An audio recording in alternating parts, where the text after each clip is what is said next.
Robert Dujarric, thanks a lot for coming, You're giving welcome. some of your time. The world leaders just end up a long sequence of mini summit. We had the G20 in Bali, we had the APEC in Bangkok. Earlier we had the ASEAN in Phnom Penh, Cambodia. The Japanese Prime Minister participated in a lot of those summits, and he had big one-on-one with Xi Jinping for the first time, and with the President Yoon of South Korea. Do you feel that we enter a new period of glasnost in terms of relationship between Japan, Korea, and South Korea? Those countries feel that they need to work more together, maybe after those 3-4 years of really no relationship and a really cold situation? I think clearly on the South Korean side, there's a desire to improve relations with Japan. I mean, Yoon comes from a political perspective in Korea that values relationship with the US and Japan more than did his predecessor. So I think he wants to do something with the relationship with Japan. However, it's politically explosive in South Korea, so it can only work if Japan itself takes steps to improve that relationship and to show to the Korean people that they have an interest in bettering ties with Japan. And do you feel that the Japanese government is also as positive as Yoon and is willing to rebuild the relationship with South Korea? I think it understands the importance. The problem is that a lot of Japanese politicians in the LDP don't really understand the historical roots of the relationship with South Korea. They don't understand how South Koreans look at prime ministerial visits or even gifts sent to Yasukuni. They don't understand how Japan has to every time re-explain to South Korea that it understands that what was committed during the war was unacceptable. So I think on the Japanese side, first it requires a lot of message discipline.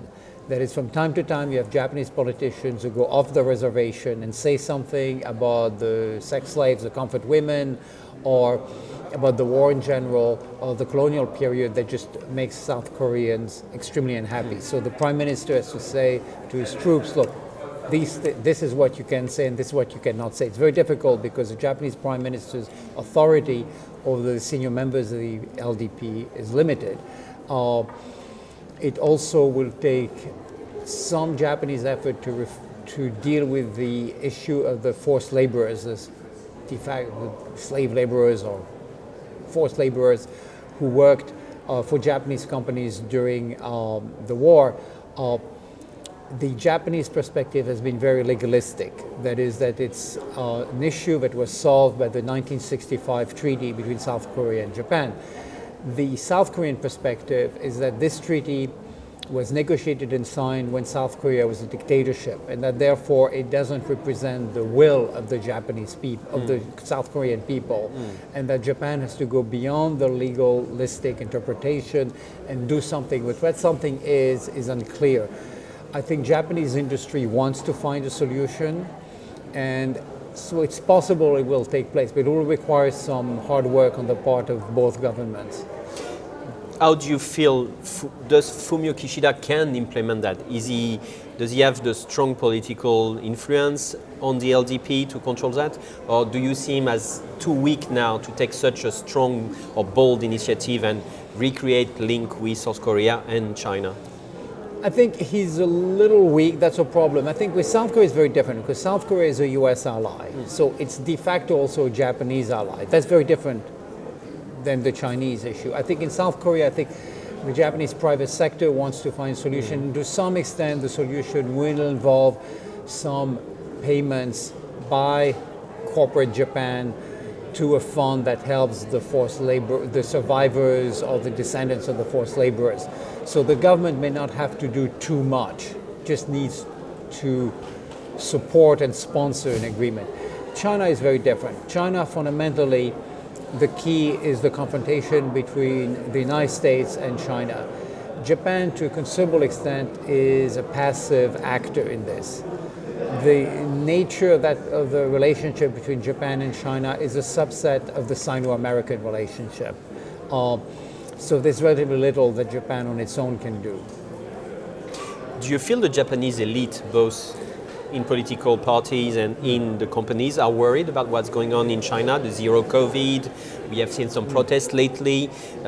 Do they feel that they need to maybe think about more of a China plus one strategy? Yes, I think there are two aspects of the concern with China. There's what we might call the political military concern, the perception of China as a growing threat. That's there, more probably in the political sphere than the economic sphere. When it comes to corporate Japan, they see China as it is, that it's a very important market and it's also a place where Japanese companies can manufacture. So they don't want a breakdown in the relationship with China. And they're probably very concerned, as are business leaders in other countries, about the possibility of decoupling. But simultaneously, they understand that some decoupling will probably happen, if only under US pressure, and also because besides the political aspects, as wages have risen in China, there's a logic for Japanese businesses to have a China plus one policy or to invest more in ASEAN countries. And there's also this dream that Japan has had for a long time of looking at India as a place that can be a source of Japanese investment. The challenge is that India is very strong in software, but the infrastructure is still so defective that you can't really manufacture on the same scale in India as you can in China. I understand. Thank you very much.